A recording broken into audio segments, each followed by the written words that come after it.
نبی صلی الله علیه وسلم هغه یو روایت کې د څه فرمایلی دی امام احمد ابن حنبل هغه دا روایت راوړی دی د الله پیغمبر د څه فرمایلی دی وی اعطیت امتی 5 خصال فی رمضان لم تعطها امه من الامم قبلها زما امت ته په رمضان کې یو 15 خصلتونه 15 خوینه هغه د څه ورکړی شوی چې مخکنو امتونو ته انو ورکړی شوی دا د دوی اعزاز دی دا د دوی شرافت دی پغې کې اولنې خصلت هغه دادم چې د الله پیغمبر د څه وی لخلوق فم الصائم اطيب عند الله من ريح المسك دروجدار دخلینا داغه د میدینه چې کمبوی راوځي د لوګي د وجنه د الله سبحانه و تعالی په نسبت دا د مشکو د انبرنه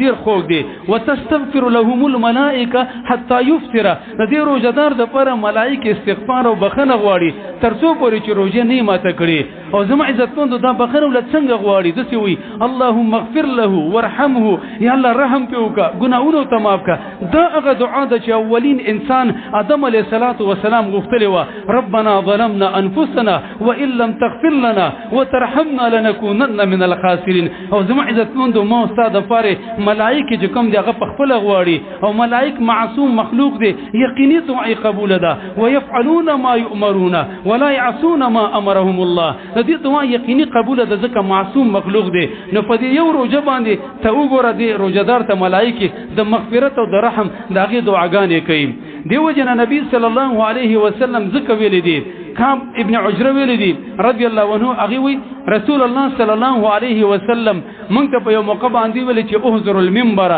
دا منبر تاسو راوړئ او چې کله په حزن المنبر موږ منبر را حاضر کو نو فلم مرتقى درجه پیغمبر چې په دې رومبنې پوړې باندې خپکه خودله خپل مبارک نبی ویلي چې فقال امين ثم ارتقى درجه ثانيه به چې په دې دویمه پوړې باندې خپل مبارک او قدم کې خودو فقال امين به امين ویلي په درې باندې داسې ویلي کله چې راکو شو فلما نزل فقلنا يا رسول الله وقد سمعنا منك اليوم شيئا ما كنا نسمع قط نن خو دې ناشنا خبرې وکړې دا مخکې موږ د تانه د څه نو اوریدلې دا د کار د څنګه وکړو نبی صلی الله علیه وسلم فرمایل ان جبريل عرض لي وسط جبريل ما ترى له داسې له بعدا لمن ادرك رمضان فلم يغفر لهم هغه څوک دی هلاک شي د الله د رحمت نه دی لري وي چې پاغه باندې رمضان راشي دومره د رحمتونو میش دومره چې کوم دی د الله سبحانه و تعالی د مهربانو میش او د دې انسان باندې د غفلت د وجنه د لاوبالي توپ د وجنه د معاصی او د ګناونو د وجنه په د باندې رحم د الله ونشي نو دا انسان دی د الله د رحمت نه لري شي نو ما په امين ویلې نو چې د جبريل خيري او د پیغمبر امين وي د یقیني قبول دي او د غرنګ هغه څوک چې دغه پوړاندې باندې زمانو او زما تذکره وشي او دا دومره بخل کې چې په ما درودونه وایم او دریم هغه څوک چې دغه په ژوندۍ کې دغه مور او پلار یا دواړه یا یو په بډاوالي کې هغه موجود شي او دې دومره دغه خدمت ونه کې چې ځان په جنت ته ونه رسي نه ځان دې هلاک شي عمر رضی الله عنه یو سړی ولیدو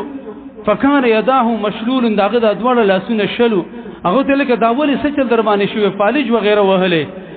هغه زمانه کې چې کوم د جزام بیماری او دا برات الله هغه ویل نه دا په زمانه د جاهلیت کې ما تپلار خیری کړي وي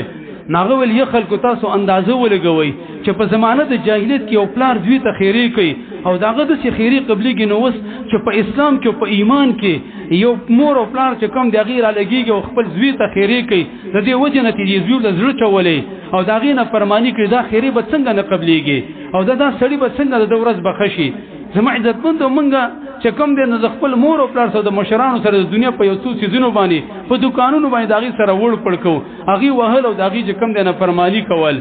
نو رسول الله صلی الله علیه وسلم فرمایي وې دیم خصوصیت چې زما امت ته په رمضان کې ورکړې شوې ده هغه د چې ملائکه د دې لپاره استغفار او بخنه غواړي او څلورم دا دریم ويزين الله عز وجل كل يوم جنته الله سبحانه وتعالى ار ورځ د جنت خسته کوي یوشک عبادی الصالحون او د جنت ته د خطاب کوي د جنت ته د محاوره او خبرې کوي چې زما بندگان چې دین هغه په تکلیف کې دي په ډیر مشقت کې دي هغه روزي نه ولې دي عبادتونه کړي ويوشك ان يلقى عنهم المؤون والاذى ويسير اليك ډیر په نږدې زمانه کې تا تر روان دي د خلات لګ نورم سیوا کا لکه یو ډیر عزتمن ملما هغه رواني او سره داغه لپاره تیاری ونیسي نو رب العالمین چې ته د جنت خرڅکی روزانه د به څومره خلا لري او بل خصوصیت د دې امت پر رمضان کې غدا دی نبی صلی الله علیه وسلم یو ناشنا بشارت او زیر غدا اورول دي رسول الله صلی الله علیه وسلم دا خبر په مختلفو روایتونو کې راغلي خو دې روایت کې د سیم ده چې الله سبحانه و تعالی ارشبه ذکر بشمار انسانانو ته مغفرت او بخنه کوي په اخر لیله په اخر حصہ د شپه کې نو په دې کې چاته پوښتنه کو یا رسول الله احیا فی لیله القدر دا په لیله القدر کې دا کار کیږي نبی صلی الله علیه وسلم وویل لا وانما يوفى الصابرون اجرا بغیر حساب یو ځد او بل دار چې اذا قضا عملهم چې کله یو سره صبر کوي او دغه رنګ خپل دیړی او مزدوری هغه ادا کینو هغه ته داغه هغه دیړی به انتها ورکول شي چې رب العالمین ورکي ځکه د مجاهده کړی دا لوګو تند هغه برداشت کړی دا نو الله سبحانه و تعالی ارش په داس انسانانو مغفرت کوي چې هغه روزي نسی د الله رب العالمین د لپاره په اخلاص باندې زما عزتمند دا ډیره د برکتونو او دغه رنګ د خیرونو میشته خو زمونږ استادو د